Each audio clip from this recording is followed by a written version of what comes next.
5 ans de lutte politique, la DMK, vous avez du bilan.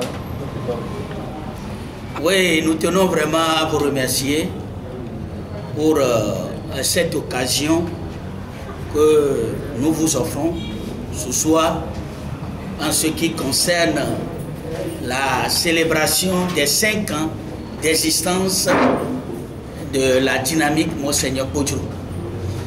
Vous n'êtes pas sans savoir que la dynamique Monseigneur Podjo a vu le jour un 28 décembre 2019. Nous sommes aujourd'hui le 30 décembre 2024. Il y a 5 ans jour pour jour, la DMK est née.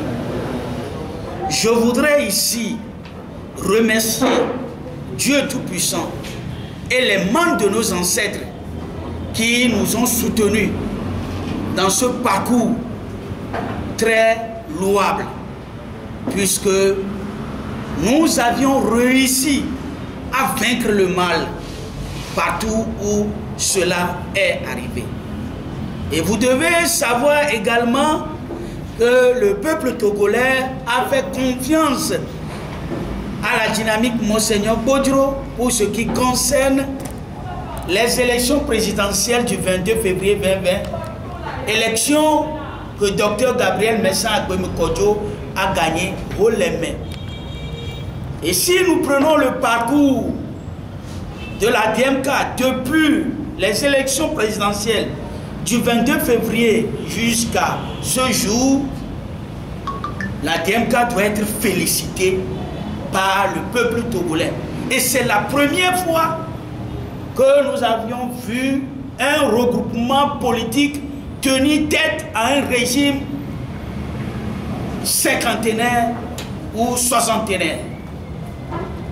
Puisque des regroupements sont nés dans ce pays, ils n'ont même pas fait 2 ans d'existence, ils n'ont même pas fait 3 ans d'existence, mais nous autres, nous avons fait 5 ans et nous continuons le combat. Et nous voulons vous dire qu'en 2025, la DMK va démontrer ce qu'elle compte faire pour la libération de ce peuple. Nous voudrons vous dire ici que la lutte continue, dans le sens que aujourd'hui, la DMK est restructurée.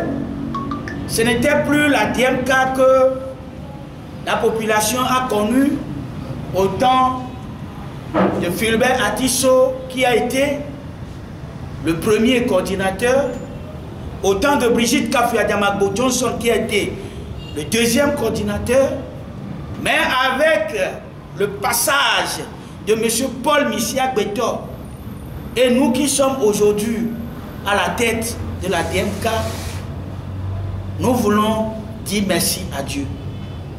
Le tout que nous voulons dire, c'est merci. Parce que ce que nous avons vécu dans les 5 ans, si on va se mettre à parler ici, nous n'allons pas quitter cette salle. Et vous êtes témoins des difficultés que nous avions rencontrées. Mais nous n'avons pas baissé les bras.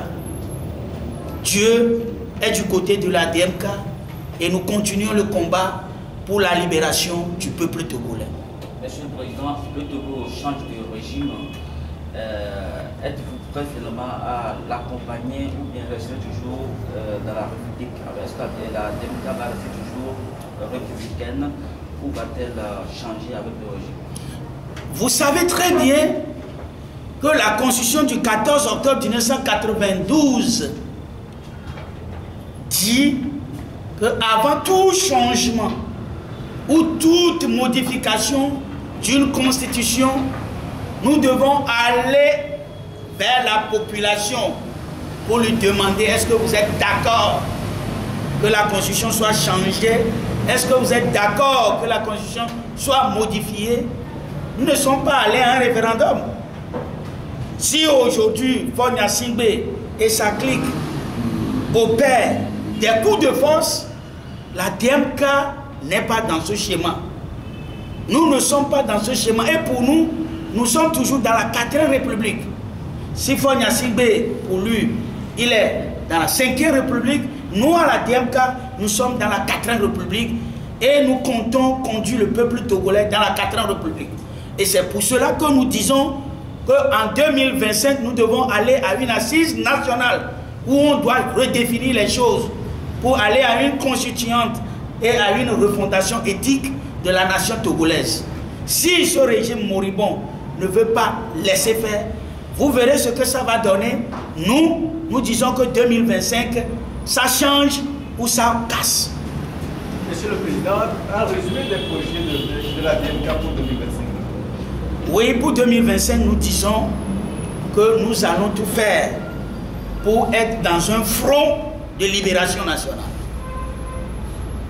Vous avez vu que la DMK a travaillé de façon solitaire.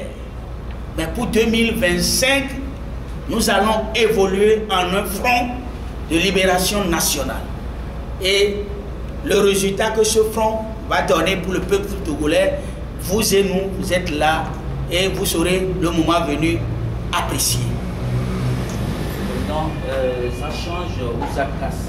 Avec vous, allez vous mettre ensemble pour exiger des nouvelles réformes républicaines au profit de la population de 2025. Oui, nous disons que ça change ou ça casse. Ça ne veut pas dire que nous irons chercher les armes pour venir détruire notre pays. Quand on dit que si ça ne change pas, ça doit casser, ça veut dire que les institutions qui sont en place là, nous allons tout faire pour que ces institutions soient dissoutes.